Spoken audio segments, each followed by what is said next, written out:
Hey, what's up, folks? Nick Runlet here with the Sales Mastermind. Question for you. If you knew about a 19-year-old kid who was running a vending machine business that was 100% charity, that called Ace Hardware, sent them a $100 bill in the mail with a value prop stapled to it, ultimately decided that business wasn't right for him after reaching the decision makers in the company, and stepped away from these opportunities to go pursue better things, would you talk smack about that person? I don't think so. You're going to get to meet him in this call. Thanks for coming.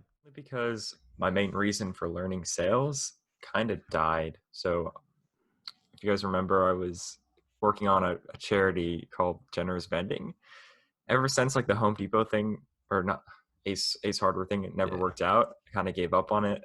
Also, especially because I've realized that I will most likely be moving from San Francisco, and I don't want to establish like business relationships that I'll have to end soon. So I learned a lot, but that one's dead. Yeah, so yeah, first of all, man, sorry to hear that about generous vending. Um you don't have to elaborate any more on the call if you don't want to, but I am like genuinely curious. Did you leave that like feeling good, like at least I gave it a fucking good rouse and like I don't know, you're moving, so I kind of get like you can't really like maintain vending machines if you're going to be in a different city, but yeah, how is that for you? How's that landing for you?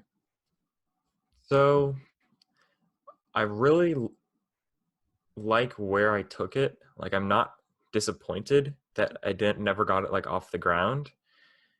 But in a way, I do feel like I could have gone further with it. Uh, and I still actually plan on doing that. If I ever find like a more permanent location where I live, this idea works anywhere. Like especially like right now, I don't think trying to install vending machines is a great idea during the virus. But yeah, I've kind of just like put that on hold because obviously I'll be moving. But yeah, I am happy with where it went, especially that $100 bill letter. Like the fact that I could even get that in their door and like, Start the conversation, yeah. yeah, started the conversation. Like the owner of the store saw it. Um, I got on the phone with like their accountant, like, and we had emails going back and forth. Like that was cool. Like that's corporate Ace Hardware, like in my DMs. So that was really fun. But Yeah, I really am relating hard to your story right now because when I was 19, that's when I had started TT Coins. That was my I first business. saw your videos for that. Yeah, man. And it's a similar story of, well, there wasn't a global pandemic and it wasn't impacted by that. Like, let me be real, but like, did that business for a number of months, and I got like super depressed right at the point where I was about to be able to take off. And I learned that there was a whole bunch of limiting beliefs in the back of my head that was really just like straight up preventing me from being able to succeed in that.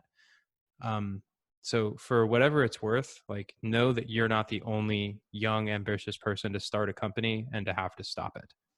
And there's a lot of fucking people out there who can relate to that story. And definitely find it commendable that you would come back and like immediately get back on the offensive with your career. So that's fucking dope, dude. Respect. I mean, you're making it sound a little better than it was. Like, I've failed businesses before for better reasons, and I'll be honest. I don't want to like generous spending that died for the worst reason possible. I definitely could have tried harder. Like, there was a span of a month or two where, like, during the Ace Hardware thing, that I could have been out there like knocking on doors again. Like, I was doing door-to-door sales, and you guys were helping me with that. But like, it was like a personal issue. I just didn't want to do it. I was like it didn't fail for a good reason. It failed mainly because of me just getting lazy. But yeah, appreciate it. Still, like it was fun. Mhm. Yeah.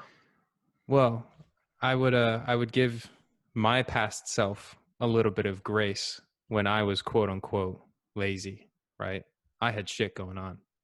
Like and shit that I wasn't even consciously aware of that I had to go to therapy and like figure out and reverse engineer. I didn't know why the fuck I was depressed. I was like trying to be successful and like do what I was passionate about, you know?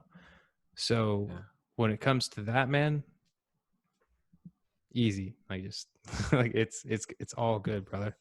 Like you fucking tried, and that's a step that 90+% of people in your age bracket never gonna do. Yeah, So I'm happy that I tried, especially with door to door, because that like terrified me, and it still kind of does. But like that was cool. yeah. Um, So we can if that feels good for you, man, we can segue into asking some questions about the current opportunity you're going with. But Patrick, I saw you unmute a couple times. Did you want to add anything or? I was just like, I think I was agreeing so heavily that my mic unmuted. I was just feeling what you were saying, and I just want to add on to that, Thomas. Like, I can't even imagine starting a fucking business when I was that young. It's a really hard thing to do, and you can't be that hard on yourself because it's gonna perhaps stop you from doing it again out of fear. And just be okay with the fact that you let it go, and like you're probably gonna do it again, dude. Like people that start businesses that young, that's usually not the only time it's gonna happen. Like you're gonna yeah, do it I again. had a few others, so it really, Yeah, you're gonna do it probably 20 more times. Yeah, yeah. totally. It's gonna be awesome. Yeah, thanks, guys. Hell yeah. I love that, man. Support, massive support. So Yeah, let's honestly, like I was a little embarrassed when you brought it up. I thought you were gonna like slam me for giving up, because really, when I think about it, I think of myself giving up because it could have gone further. So it's good to hear you guys aren't like Matt. You were holding me accountable in the past. Like every week, I'd come back with an update or something. I've So given up on so much shit. I couldn't you even gave up count on it your all. hair. What happened to your hair? I gave up on it. Damn.